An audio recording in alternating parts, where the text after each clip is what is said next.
Halo sahabat Nano, selamat datang di video selanjutnya dalam mata kuliah Nanomaterial 1 mengenai nanomaterial berbasis oksida logam. Di video sebelumnya kita telah belajar mengenai nanomaterial berbasis logam. Nah, lalu apa yang dimaksud dengan nanomaterial berbasis oksida logam? Jadi, nanomaterial atau nanopartikel berbasis oksida logam adalah partikel terkecil yang dibuat dari oksida logam dengan ukuran berskala nano, yaitu 10⁻⁹ meter. Nah, beberapa jenis oksida logam berskala nano dengan sifat unggul yang telah diteliti dan telah ditemukan adalah aluminium oksida, kemudian zinc oksida, tembaga oksida, dan titanium oksida. Ini adalah gambar dari gambar TEM dari beberapa nanopartikel oksida logam. Di sini ada partikel ZNO, zinc oksida, yang disintesis dengan metode berbeda-beda. Jadi menunjukkan struktur yang berbeda pula. Ada yang berbentuk rod, kemudian berbentuk cube, ada yang berbentuk nanoflower. Kemudian kita masuk ke sifat nanomaterial berbasis oksida logam. Nah, pada umumnya nanomaterial berbasis oksida logam itu menunjukkan sifat semikonduktor dan dapat berfungsi sebagai fotokatalis. Nah, sifat fotokatalis ini dapat ditingkatkan melalui modifikasi ukuran, struktur, dan bentuk yang akan mempengaruhi sifat fisik, sifat kimia, dan mekanik, serta mempengaruhi kinerja dari nanomaterial tersebut. Nah, misalnya oksida logam ZNO itu memiliki sifat semikonduktor dengan jarak pita valensi dan pita konduksi sebesar 3,37 elektron volt dengan energi ikat eksitasi sebesar 60 elektrovolt. Nah, ZNO ini juga bisa memiliki bentuk nanopartikel atau quantum dot, kemudian nanowire dan nanorods. Nah, kemudian partikel oksida logam ini juga sering dimanfaatkan untuk meningkatkan kinerja suatu material lain. Misalnya ZNO tadi, ZNO nanorods itu dapat memberikan kekasaran pada suatu permukaan sehingga dapat memberikan sifat tolak air. Nah, sifat tolak air dari suatu permukaan ini terjadi karena modifikasi struktur permukaan suatu material agar permukaannya yang rendah dan tegangan permukaan tinggi, yang mengakibatkan permukaan suatu padatan material itu menjadi kasar. Nah, spesifikasi dari ZNO nanorods ini memiliki diameter sekitar 20 hingga 150 nanometer, panjang sekitar 400 nanometer, dan permukaan kasar. Nah, selanjutnya adalah sifat magnetik. Nah, sifat magnetik dari oksida logam dalam skala nano ini sangat menarik bagi para ilmuwan material. Mengapa? Karena tentu saja bisa dimanfaatkan dalam serangkaian aplikasi yang cukup potensial. Misalnya dimanfaatkan sebagai komponen MRI atau sebagai magnetic storage device. Nah, tentu saja ketergantungan sifat magnetik terhadap ukuran ini terdeteksi misalnya dalam nanopartikel besi oksida. Nah, di mana partikel misalnya berukuran 50 nanometer itu menunjukkan perilaku ferromagnetik, sedangkan yang berukuran 10 nanometer itu menunjukkan sifat super paramagnetik tanpa histeresis. Nah, penurunan ukuran partikel ini juga akan menurunkan anistropi magnetik total sekaligus menginduksi perubahan menjadi super paramagnetik. Jadi memang sifat magnetik dari oksida logam pun akan berbeda-beda tergantung dari ukurannya.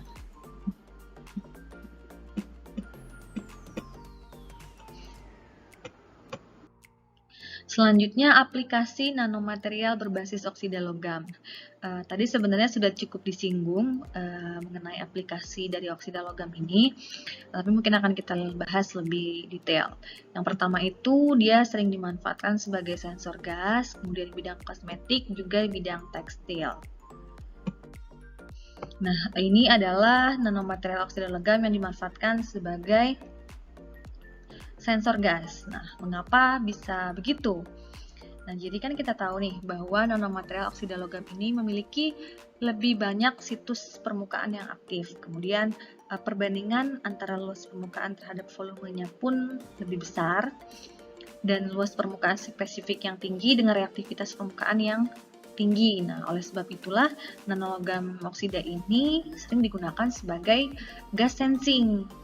Nah, biasanya sensor gas ini menggunakan material pemanas atau kawat yang biasanya digunakan untuk mendapatkan suhu kerja optimal. Kemudian ada juga elektroda, bisa dilihat pada gambar. Elektroda ini untuk mengukur resistensi, dan ada juga yang namanya sensing material yang digunakan untuk mengubah resistensi pada saat terpapar. Nah, biasanya nanomaterial oksida logam itu ditaruh di bagian sensing material. Selanjutnya di bidang kosmetik. Nah, aplikasi nanomaterial di bidang pengembangan kosmetik dan kesehatan biasanya itu digunakan untuk produk tabir surya atau tabir surya nano yang sifatnya itu transparan dan efektif. Nah, partikel yang biasanya ditambahkan itu adalah titanium oksida atau zinc oksida dalam sunscreen dengan tujuan untuk memberikan perlindungan terhadap efek karsinogenik, kemudian imunosupresan, dan penuaan. Dia bisa menangkal UVA dan UVB dengan lebih efektif. Kemudian di bidang tekstil, jadi beberapa peneliti itu telah berhasil melakukan modifikasi terhadap fungsi serat katun dengan menggunakan senyawa material oksida logam seperti titanium oksida, zinc oksida, dan besi oksida, atau mungkin kompositnya, atau mungkin gabungannya. Dan itu ternyata bisa memberikan sifat multifungsi pada serat katun. Antara lain misalnya sifat antibakteri, anti-UV, kemudian self-cleaning, dan anti-api. Jadi mungkin nanti akan ada juga kain yang anti kotoran mungkin ya, jadi kita tidak perlu lagi mencuci pakaian karena kotoran tidak akan bisa menempel. Nah, tekstil yang dimodifikasi menggunakan material nano ini umumnya itu dimanfaatkan dalam bidang medis, seperti digunakan untuk baju pelindung dokter, kemudian pasien, kemudian para medis. Kemudian juga kainnya itu digunakan untuk bahan dasar penutup luka. Nah, selain bidang kedokteran juga, biasanya kain-kain ini digunakan dalam bidang militer untuk seragam para tentara.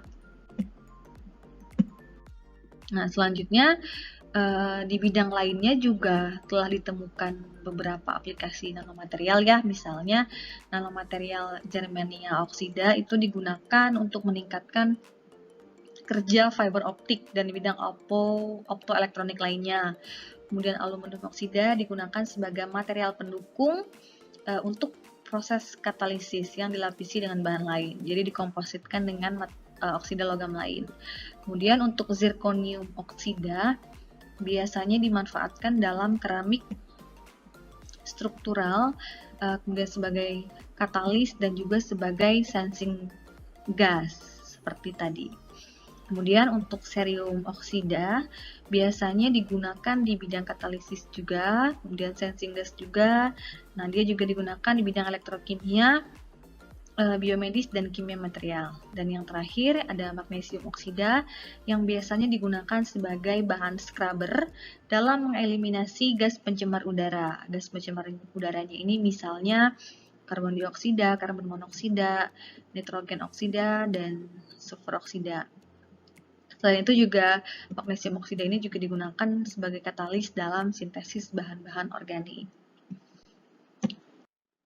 Nah, mungkin sekian untuk pengenalan dari nanomaterial berbasis oksida logam, kemudian sudah disinggung juga sifat dan manfaat dari nanomaterial ini. Sampai berjumpa di video selanjutnya.